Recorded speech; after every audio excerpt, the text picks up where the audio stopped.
Bonjour à tous et toutes. Je vous propose qu'on commence du coup le webinaire sur les semences végétales locales herbacées. Donc c'est un webinaire qui avait été prévu avant la journée technique qui était prévue le 29 octobre prochain. On en reparlera un petit peu à la fin du webinaire. Et donc on a comme intervenante Amandine et Romane de FNE Jura qui vont se présenter juste après. Et voilà. Euh, et donc, rapidement, juste pour contexte, le webinaire est organisé dans le cadre des Webinov, du coup, qui est une série de webinaires qui sont financés par la région Bourgogne-Franche-Comté.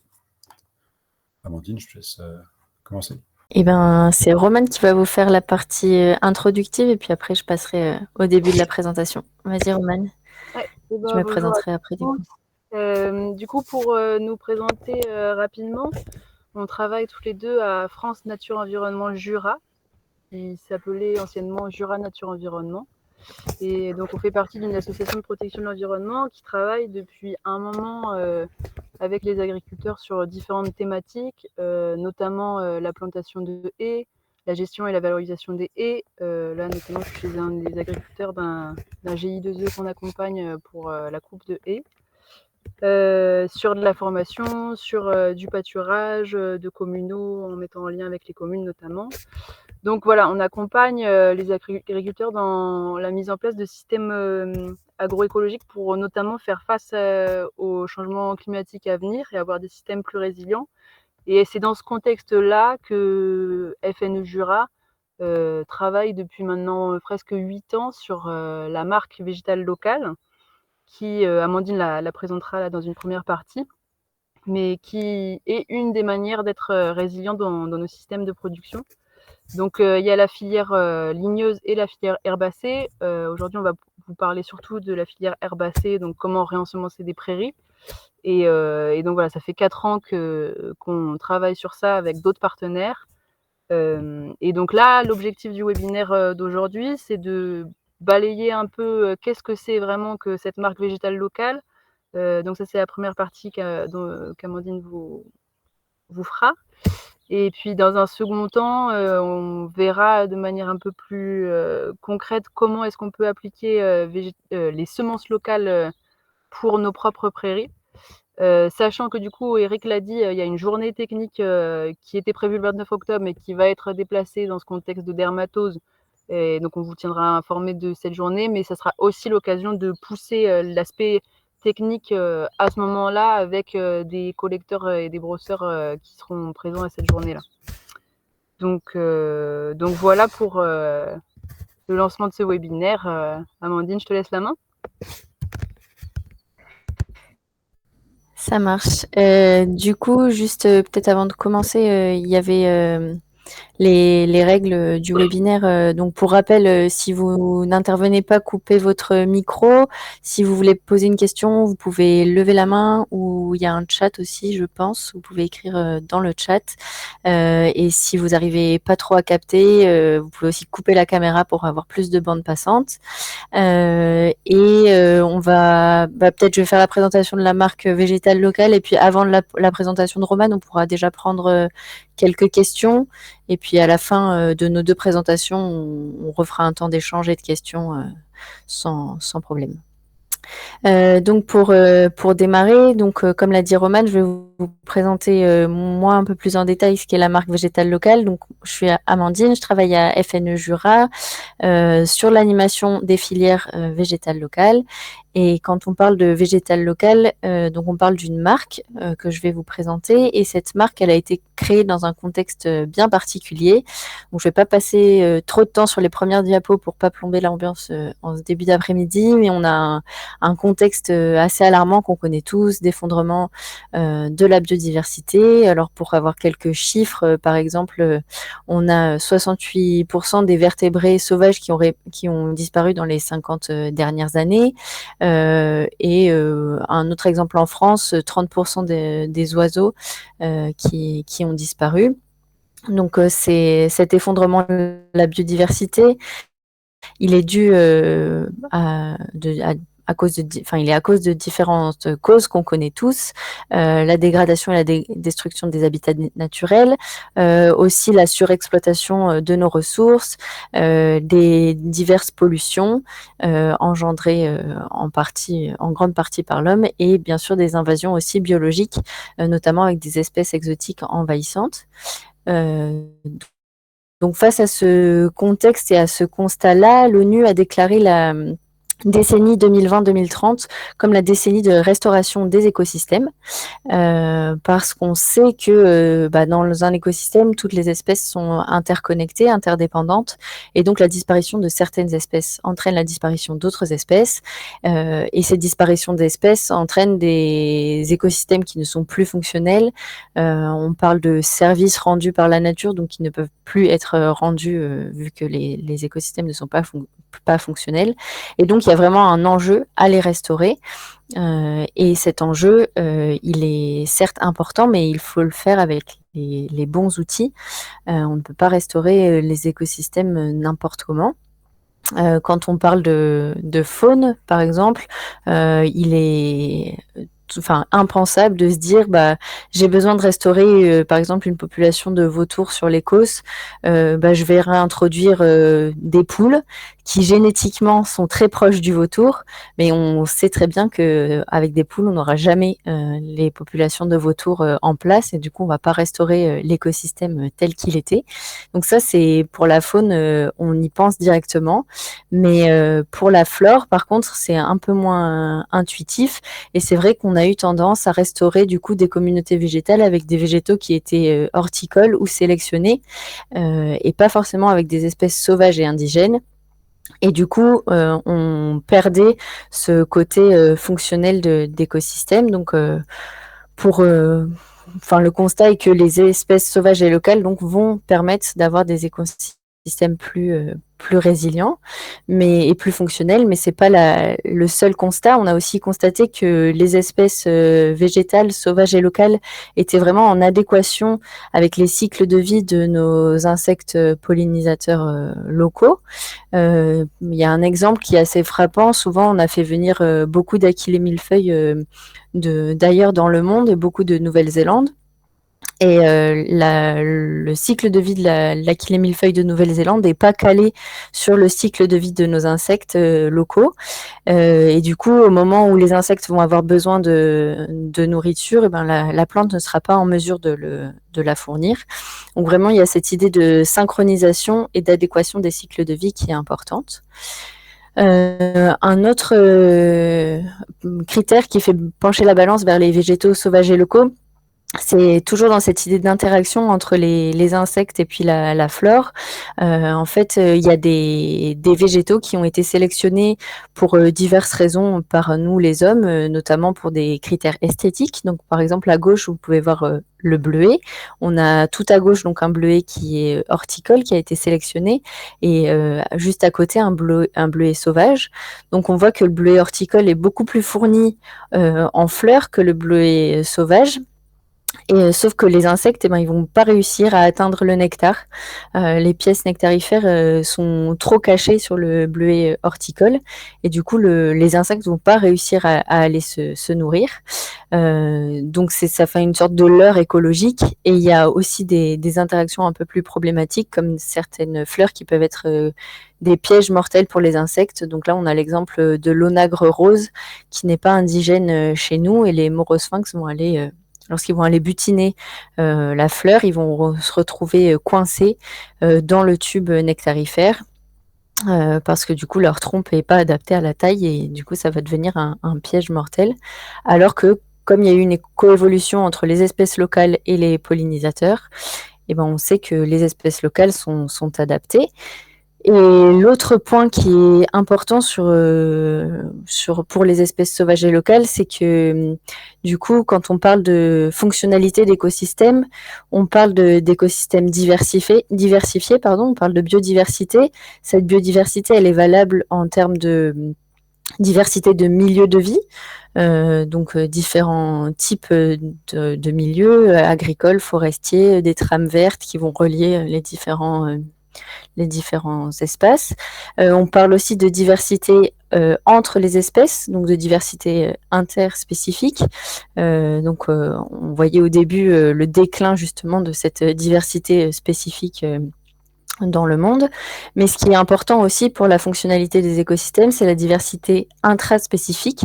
Donc au sein de chaque espèce, on a une grande diversité génétique entre tous les individus, et c'est cette grande diversité génétique qui donne le potentiel évolutif à chaque espèce et son potentiel aussi d'adaptation et de résilience. Donc c'est ce qu'on retrouve notamment quand on fait pas de sélection, qu'on laisse s'exprimer les caractères sauvages de la flore, pardon, c'est ce qui du coup améliore cette diversité génétique. Donc avec tout ce constat-là, la marque végétale locale a été créée en 2015.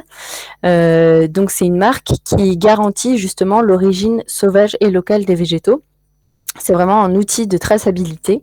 Quand les végétaux sont marqués végétal local, on est sûr qu'ils ont été collectés en milieu naturel de manière durable et du coup qu'on garantit cette grande diversité génétique et l'idée c'est de pouvoir les réimplanter dans la zone dans la zone d'où ils proviennent, quoi.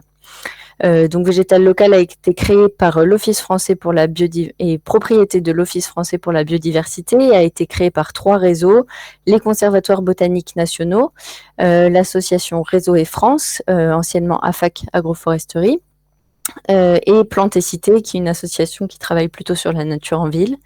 Et donc, ils ont créé cette marque avec vraiment derrière des définitions de dire on a des végétaux sauvages, indigènes et locaux.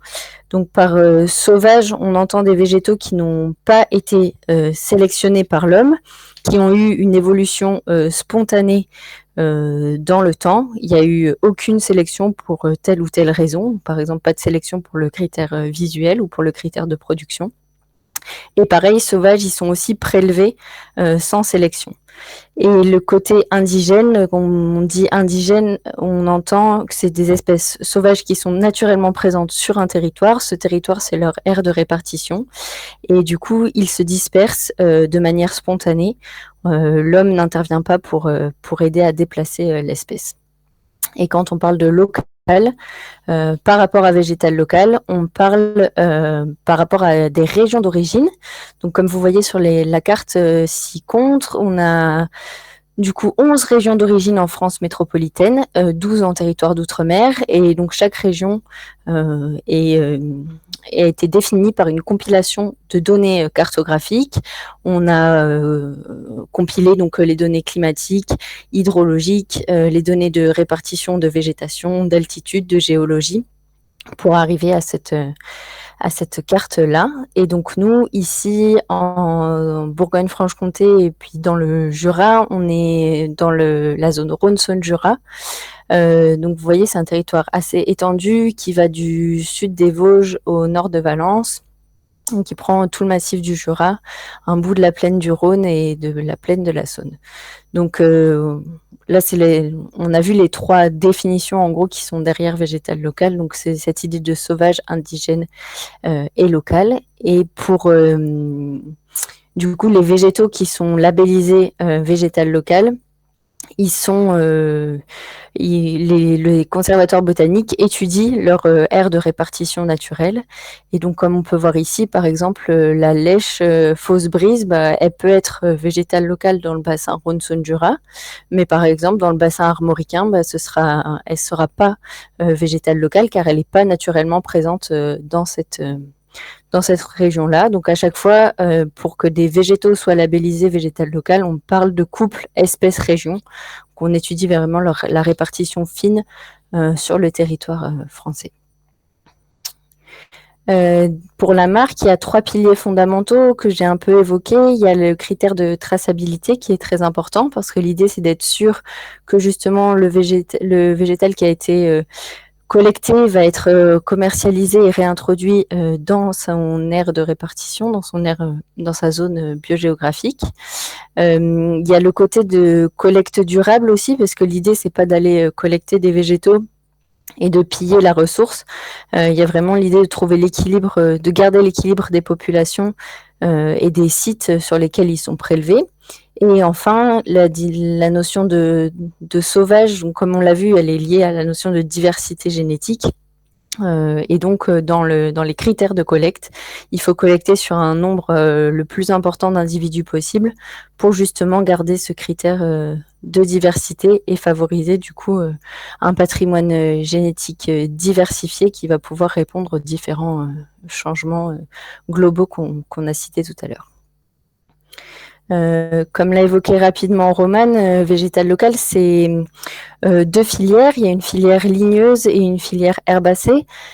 Pour les ligneux, du coup, c'est de la collecte de fruits en milieu naturel on va sortir les graines de ces fruits, on appelle ça le dépulpage, puis les graines sont vendues à des pépiniéristes qui font pousser les plants. Certains les vendent au bout d'un an, souvent en racines nues, et d'autres peuvent les garder pour de l'élevage et vendre des plants plus âgés.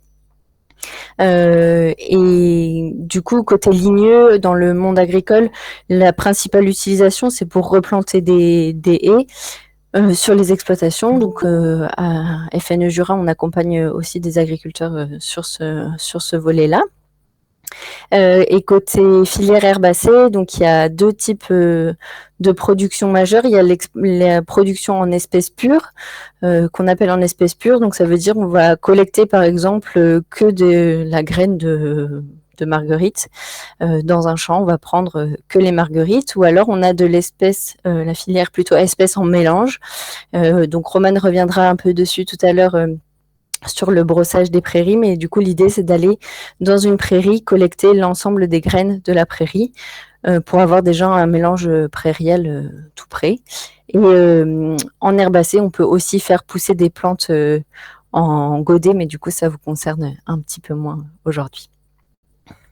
Peut-être, du coup, pour terminer, je vais juste faire un petit état des lieux de la filière. Donc globalement en France, on a depuis quelques jours 195 producteurs qui sont labellisés bénéficiaires de la marque végétale locale. Donc on a de la production d'arbres, d'arbustes, en jeunes plants, en plants plus élevés, et en herbacées, pareil, on a de la production de semences pures, de semences en mélange. Il y a aussi des productions de plantes hélophytes, donc de milieux plutôt aquatiques. On voit que c'est assez réparti sur le territoire français.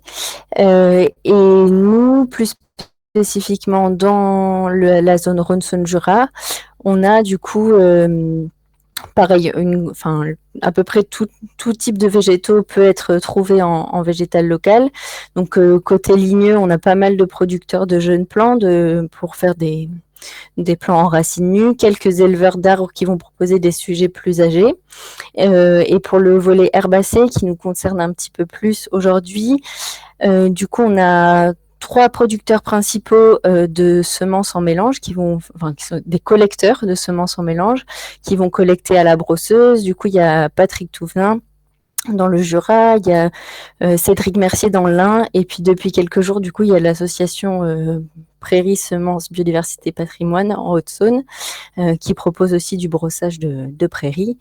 Donc Romane reviendra un peu sur leur production dans la partie suivante. Et on a aussi du coup une productrice qui fait de la semence d'espèces pures, donc plutôt des graines de plantes à fleurs qui vont pouvoir qu'on peut rajouter dans des mélanges pour agrémenter, notamment pour avoir des fois un aspect plus attractif pour les pollinisateurs. Voilà, selon les besoins, on peut compléter aussi les mélanges avec de l'espèce pure.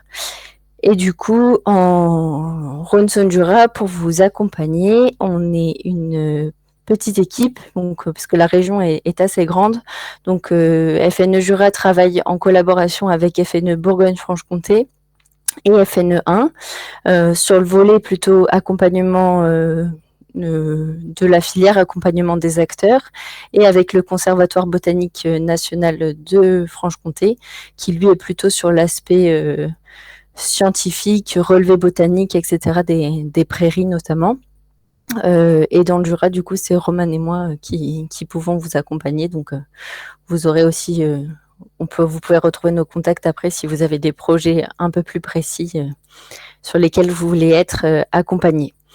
Voilà pour la présentation de la marque. L'idée maintenant, c'est que Romane vous présente un peu plus comment et quand on peut du coup réensemencer ces prairies avec des végétaux.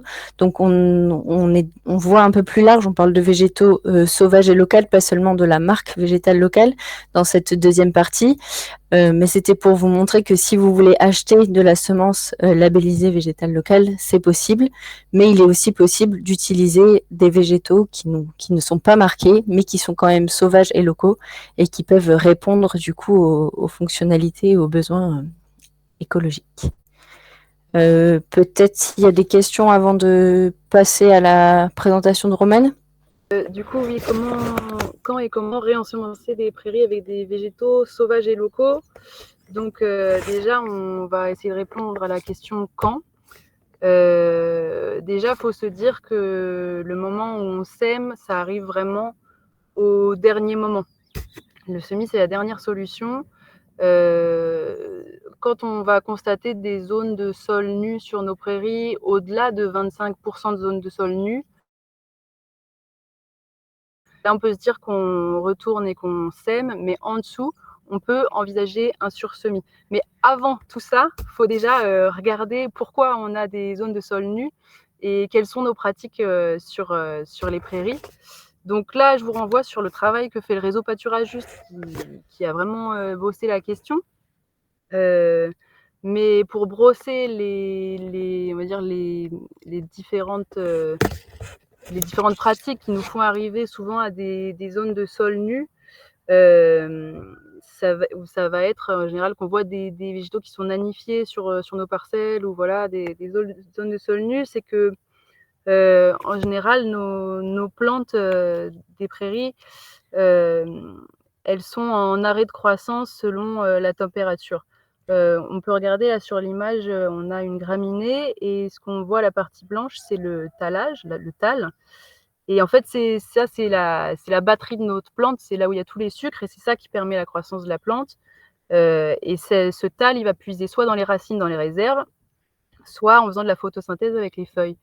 Et en fait, si cette zone de tallage qui est vraiment à la limite des racines, elle est exposée à une température trop haute, la plante s'arrête de croître.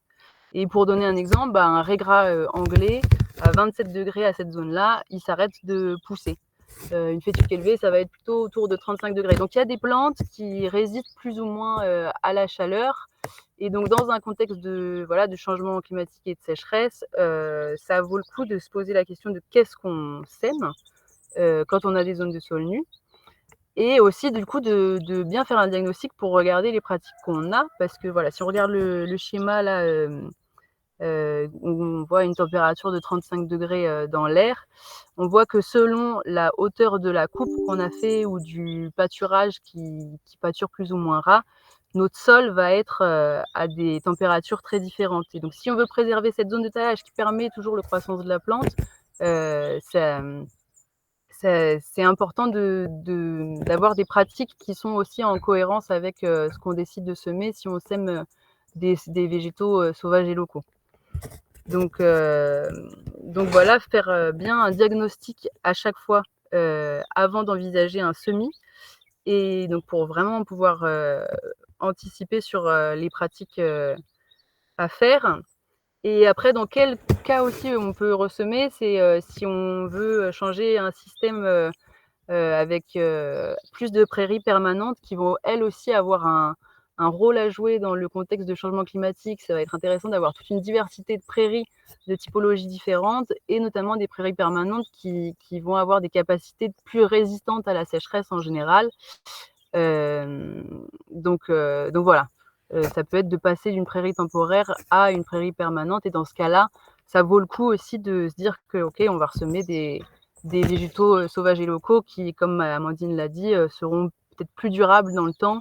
En tout cas, c'est le pari qu'on fait, et plus résistantes aux maladies parce qu'elles sont déjà locales, elles ont une diversité génétique, etc. Donc voilà un peu le quand et pourquoi réensemencer. Après, on peut regarder concrètement comment on s'y prend pour faire tout ça. Les prairies qui sont diversifiées et belles, on en a plein sur le territoire et simplement elles sont trop peu valorisées et du coup ça vaut le coup de s'y attarder et d'essayer de valoriser les graines qui sont déjà existantes sur nos prairies là. Donc déjà, tout simplement en faisant une fauche tardive, voilà, tous les, on va dire 5-6 ans sur telle parcelle, on se dit qu'on va venir faucher plus tardivement et donc ça va permettre d'égrainer la parcelle et quand on laisse comme ça se réensemencer naturellement, c'est entre 100 et 150 kg de graines qui se ressèment gratuitement, quoi.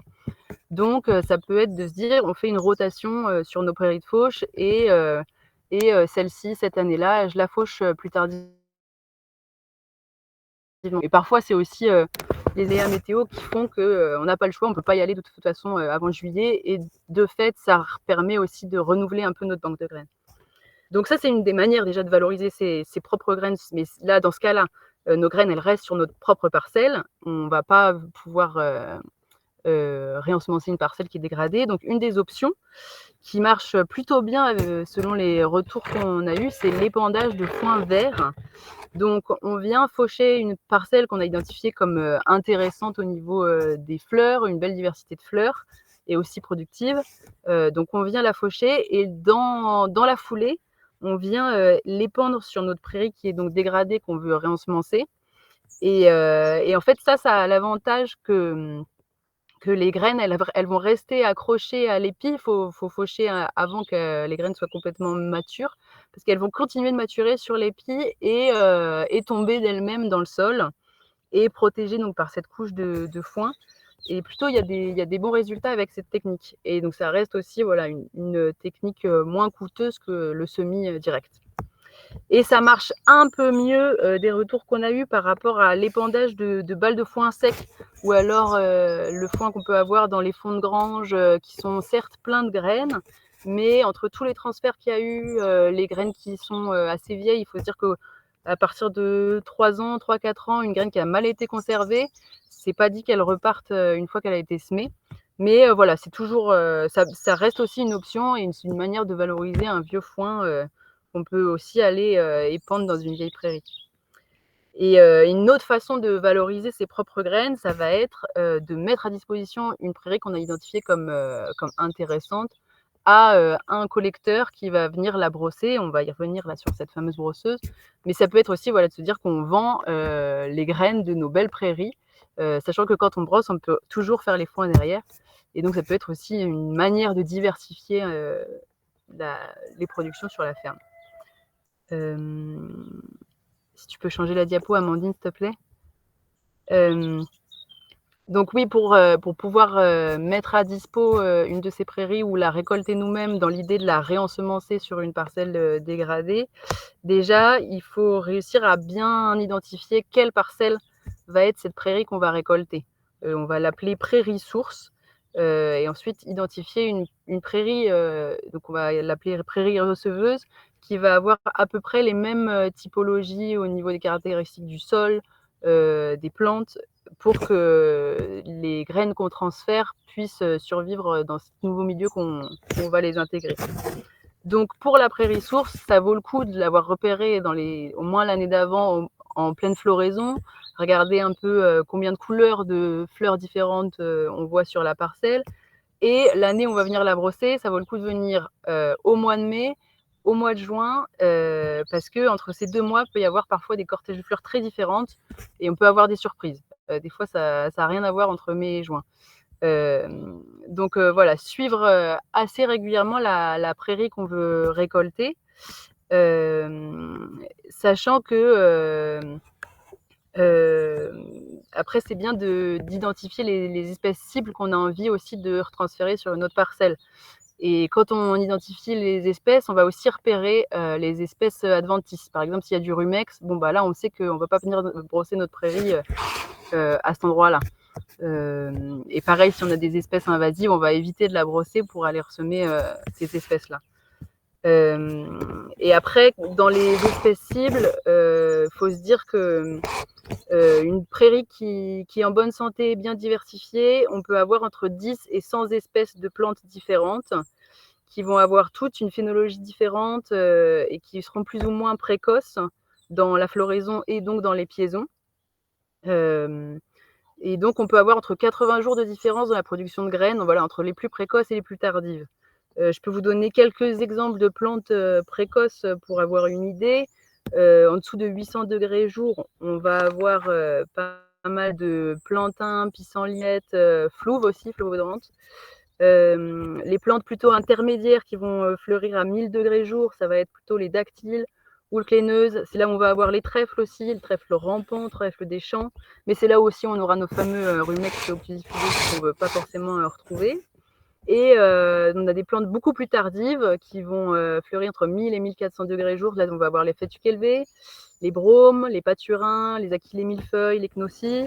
Et à partir de 1400 degrés jour, on va avoir les agrostis qui ont une capacité à faire une quantité de graines assez impressionnante et qui peuvent vite faire un tapis aussi dans les prairies. Donc voilà, c'est intéressant d'avoir le recul sur les espèces différentes qu'on a dans la prairie pour faire un brossage vraiment le plus adapté par rapport aux espèces qu'on veut récolter. Si on veut plutôt des espèces précoces, on va venir brosser de manière plus précoce, et tant pis si toutes mes plantes ne sont pas en graines. Si on veut essayer d'avoir la majorité d'espèces qu'on a sur la prairie, on va venir brosser. Ce qui est préconisé, c'est à 1500 degrés jour.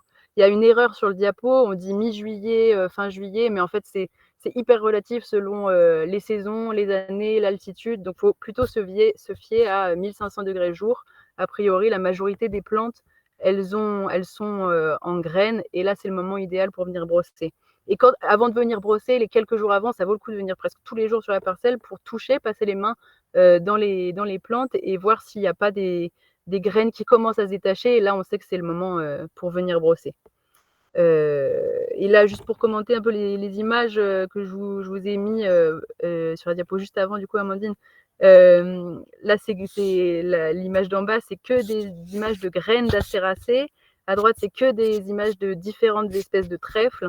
Donc, c'est pour aussi donner un aperçu de la diversité de formes de graines, de types de graines qu'on a dans les prairies, et du coup, aussi la taille et la densité des graines qui vont être très différentes, et certaines vont être plus lourdes et d'autres beaucoup plus volatiles, et ça va aussi être un facteur à prendre en compte au moment où on va venir brosser.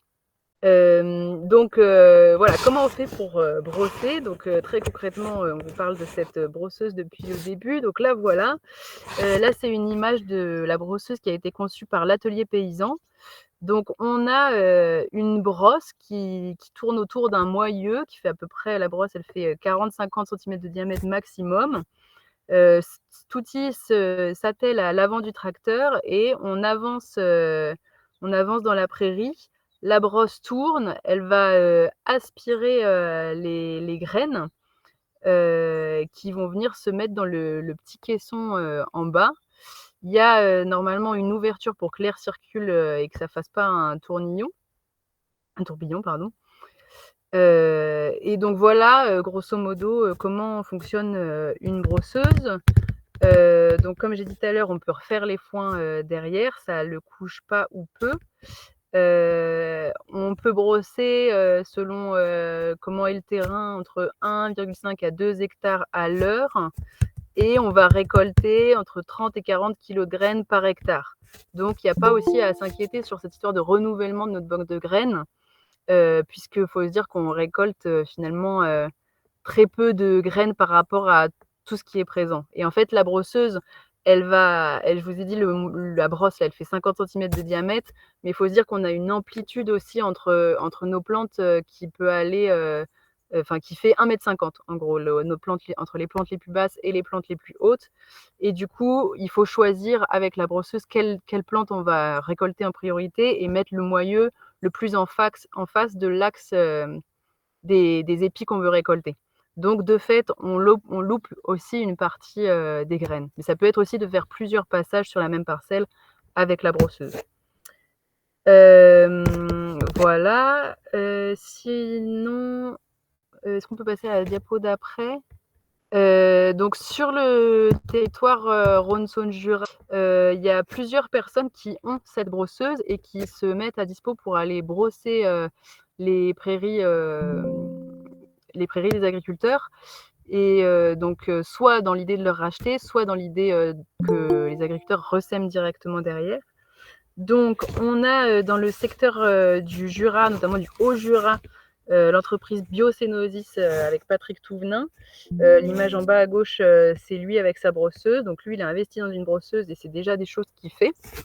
Donc ça peut être de le contacter lui si vous êtes dans son secteur. Ensuite, dans le secteur plutôt de la Haute-Saône, on a le GI2E qui est maintenant une association Prairies, Semences, Biodiversité, Patrimoine qui collecte aussi depuis maintenant quelques années leurs prairies et qui les duplique. Là, je vous ai mis une image de la brosseuse qui a été confectionnée au lycée agricole de Vesoul dans l'idée d'être utilisée par ce GI2E. Voilà. Ensuite, on a aussi dans le secteur de l'Ain Cédric Mercier qui, lui, a également une brosseuse. C'est via le syndicat mixte de la Veille Vivante. Ils ont fait un projet pour récolter des graines, puisqu'ils se sont rendus compte que c'était difficile de se fournir en graines dans le cadre de reméandrement de rivières. Donc bref, ils ont fait faire une brosseuse avec la Cuma du coin. Cédric Mercier, qui lui avait déjà une chaîne de tri chez lui, s'est investi dans cette aventure et aujourd'hui, c'est un des collecteurs qui peut venir brosser les prairies pour revendre les graines derrière. Et donc, en termes de coûts, faut savoir que si on rachète des plantes à ces différents acteurs, du coup, ça va être des plantes, enfin des mélanges de semences qui vont être labellisées végétales locales et qui vont être vendues à un prix bien plus haut que ce qu'on a l'habitude d'acheter en termes de semences. C'est à 40 € le kilo. Et donc là, on a le détail des plantes, des coûts. Voilà, il y a 10 € de coûts de récolte et 10 € qui sont reversés à l'agriculteur qui a mis sa prairie à disposition. Donc c'est 10 € de kilos triés et séchés qui sont remis à l'agriculteur et 20 € pour toute la partie séchage, triage, stockage qui est aussi une grosse partie à pas négliger. Donc ça explique le coût qui est assez élevé par rapport à ça. Donc c'est aussi là l'idée de ce webinaire, se dire qu'on peut acheter des graines, mais on peut aussi brosser nos prairies, faire appel à quelqu'un pour ressemer directement. Et donc là, il n'y a plus que le coût de la prestation de la brosseuse à payer. Pour vous donner une idée, Patrick Touvenin dans le Jura, s'il vient brosser une prairie avec sa brosseuse, il compte 85 € de l'heure. Donc là, c'est plus intéressant si on a envie de ressemer nos propres graines dans nos prairies. Voilà, on peut passer à la diapo suivante. Je vous ai parlé de la brosseuse, mais c'est aussi possible de récolter ces graines à la moissonneuse. Ça, c'est une partie qu'on maîtrise moins de notre côté, mais qui pourra être abordée à la journée technique qu'on fera sur les semences. Mais en tout cas, la moissonneuse, elle a l'avantage quand même d'avoir une amplitude plus large que la brosseuse. Mais elle ne va pas forcément récolter les graines qui sont très légères et très volatiles par rapport à la brosseuse. Et il y a tout un tas de réglages à faire qui méritent de s'y reprendre plusieurs fois, je pense. Et donc là, je peux vous rediriger vers Maxime Vial, qui est un récolteur plus au sud, qui a fait pas mal d'expérimentations et à la moissonneuse et à la brosseuse et qui maîtrise pas mal les différents réglages pour les outils. On peut passer à la diapo d'après.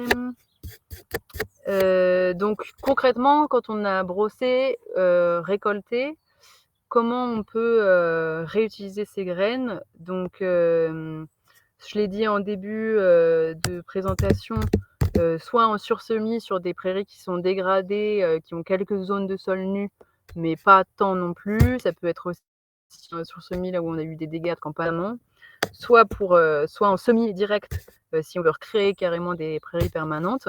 Et là, les quelques derniers exemples qu'on a eus aussi en milieu agricole, ça peut être aussi d'utiliser ces mélanges-là diversifiés comme des bandes enherbées. Il y a des fois, on est obligé d'avoir des jachères quand on est en zone de culture, Ou alors, là, on a l'exemple de 2 images d'agriculteurs qui ont planté des haies. L'image d'en haut, ils ont retourné le sol sur 5 mètres de large, qui était la largeur de leur outil, mais la haie prend que 2 mètres d'emprise.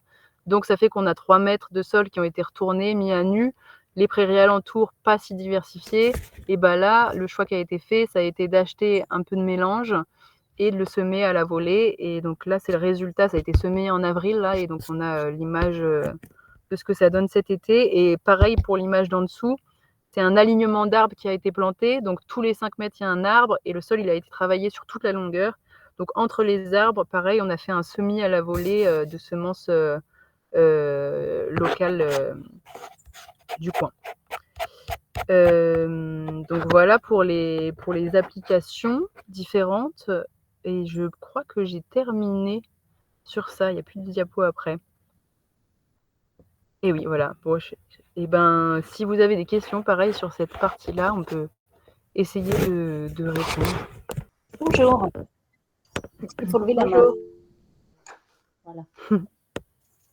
Quand on est en Saône-et-Loire, on s'adresse plutôt à l'Ain pour avoir les personnes qui vendent les graines de la marque végétale locale, ou on en a aussi dans la Saône-et-Loire? Bonjour. Et ben, du coup, en Saône-et-Loire, vous êtes peut-être à cheval sur plusieurs régions. Du coup, il faudrait que on discute un peu plus précisément de où vous êtes en Saône-et-Loire. Mais si vous êtes sur le bassin Rhône-Saône-Jura, vous pouvez très bien acheter, par exemple, des semences à un ou l'autre des brosseurs. Après, en fonction des types de prairies qui vont vous intéresser, il y en a, par exemple, Cédric Mercier dans l'Ain, il a un peu plus sur des prairies humides, alors que Patrick Touvenin dans le Haut-Jura, il est un peu plus sur des prairies sèches ou mésiques. Enfin, en fonction du projet, du coup, ça va dépendre. Mais l'un ou l'autre pourrait vous fournir en graines. D'accord. Mais on pourrait rééchanger peut-être plus précisément sur votre projet, comme ça pour vous réaiguiller vers la bonne personne en fonction de votre milieu. D'accord. Comment je fais enfin, parce que je ne vais pas monopoliser, mais comment je fais pour vous recontacter après? Alors, du coup, là, normalement, sur l'écran, vous devez voir nos contacts, soit Romane, soit moi, par mail ou par téléphone. Et puis, de toute façon, on vous fera... Enfin, le webinaire est enregistré, du coup, les contacts seront de nouveau visibles. Mais voilà, vous pouvez prendre nos contacts là et nous recontacter directement. Très bien, merci. De rien. Et c'est vrai que je ne l'ai pas dit pendant la présentation, mais par rapport à quel type de graines acheter pour quelle parcelle vous pensez réensemencer, il y a le GI2E, du coup, Prairies, Semences, Biodiversité, Patrimoine, qui a fait avec un botaniste tout un travail sur les typologies de prairies. Donc, ils ont en gros un tableau qui dit quelle prairie, par exemple, une prairie plutôt mésophile va aller avec une prairie plutôt mésophile, mais aussi d'une autre typologie. Et donc, ça peut aussi aiguiller où on se fournit, parce que du coup, les mélanges qui sont collés en vendu, ils ont cette traçabilité, donc on sait exactement d'où vient la prairie, et donc à quel type de prairie elles peuvent être adaptées aussi pour reconnaître. Et le GI2E, ça veut dire quoi? C'est un groupement d'agriculteurs, groupement d'intérêt économique et environnemental. C'est des agriculteurs qui se regroupent entre eux pour travailler sur un sujet. Et là, en l'occurrence, c'est sur le sujet des semences locales qui se sont regroupées. Et du coup, si on ne dit pas de bêtises, normalement, le GI2E, c'est pas vraiment un statut, c'est un dispositif qui permet justement aux agriculteurs de se regrouper et puis de travailler sur un sujet. Et donc maintenant, ils ont un statut associatif. Voilà. Donc on peut les contacter directement, eux? Aussi, oui. Okay. Oui, et ça peut être du coup de leur demander les études qu'a fait Sylvain Plantureux à ce sujet par rapport aux typologies de prairies. Mais ça, on pourra en rediscuter aussi derrière. Donc Sylvain Plantureux. Ouais. Ok. Donc, du coup, s'il n'y a pas de plus de questions, je vous remercie d'avoir participé à ce webinaire. Merci Romane et puis Amandine d'avoir présenté la marque végétale locale et puis toutes les questions qu'on peut se poser liées à cette thématique. Et donc, concernant le la journée technique qui devait faire suite à ce webinaire, on va la reporter au vu de la DNC qui évolue dans le Jura. Donc, on communiquera dessus pour la réaliser sûrement au courant du printemps 2026. Et voilà, la dernière information du webinaire, c'était le prochain webinaire qui aura lieu donc mardi 28 octobre de 13h30 à 14h30 sur l'évolution des systèmes de freinage. Et donc, pour parler de l'évolution de la réglementation et des impacts que ça peut avoir, notamment en CUMA. Voilà, ce sera Fabrice Métro qui interviendra. Oui, Alexandrine? Oui, je voulais revenir sur le réensemencement. Quand vous avez parlé des foins verts, on peut mettre de l'enrubanage, c'est-à-dire dès que ça vient d'être coupé, sans avoir été séché. Je repasse la main à Amandine et Roman. Oui, c'est ça. Du foin qui vient juste d'être coupé et derrière, on le remet sur d'autres parcelles. D'accord. Donc, même s'il n'est pas sec. Et moi, juste à titre indicatif de pratique, j'ai une parcelle que j'ai pas pu faucher parce qu'on parlait en fait de la température externe et selon la hauteur de fauche, le sol qui se réchauffe beaucoup plus vite. Et donc, moi, je suis en équin et j'ai une parcelle qui fait 10 hectares que j'ai pas pu faucher. Donc, évidemment, les foins enfin, l'herbe s'est couchée. Mais pendant tout l'été, je n'ai pas nourri mes animaux parce qu'en fait, il y avait du foin, mais il y avait aussi de l'herbe qui repoussait en dessous parce qu'il y avait quand même de l'humidité. C'est au bord d'une rivière et en temps normal, enfin, j'ai quand même broyé une partie, mais l'autre partie qui était couchée, les chevaux étaient dedans et ils étaient dans un état où je les ai rarement vus et ils allaient même pas manger le foin qu'on leur mettait. Donc ça a préservé en fait avec les chaleurs, ça a préservé le sol et la repousse de l'herbe en dessous. Et ouais, bah, c'est hyper intéressant de voir par l'expérimentation et l'expérience ce que ça peut donner. Mais c'est vrai que du coup, ça crée une humidité et ça préserve le sol de l'augmentation des températures. Donc ça permet effectivement la repousse plus facilement en dessous. Alors mes collègues agriculteurs bovins pensent que c'était du gâchis, mais en fin de compte, non, parce que là, j'ai un pré qui est magnifique. Aujourd'hui, il a plu, évidemment, on a eu on a eu beaucoup de pluviométrie, et là, ma parcelle est superbe. Donc, c'est pas gâché. Les équins ne sont pas tous des écolos et des gens qui ne font pas partie du système agricole, quoi. Et oui. Et après, voilà, chaque système est différent et c'est peut-être pas dit qu'avec des bovins sur une parcelle-là, ils auraient mangé à ce point le foin comparé à des équins. Mais en tout cas, voilà, dans ce cas-là, ça a fonctionné et c'est super. Voilà, c'était juste la parenthèse. Merci. En tout cas, merci parce que vous avez très bien expliqué et très, très intéressant. Merci pour ce retour. Merci. Ben, merci pour cette présentation et puis merci pour ces échanges, Alexandrine. Merci et puis une bonne fin de journée. Bonne fin de journée à tous et toutes et puis à bientôt. Et merci à la CUMA de nous avoir invités. Merci, au revoir. Ouais.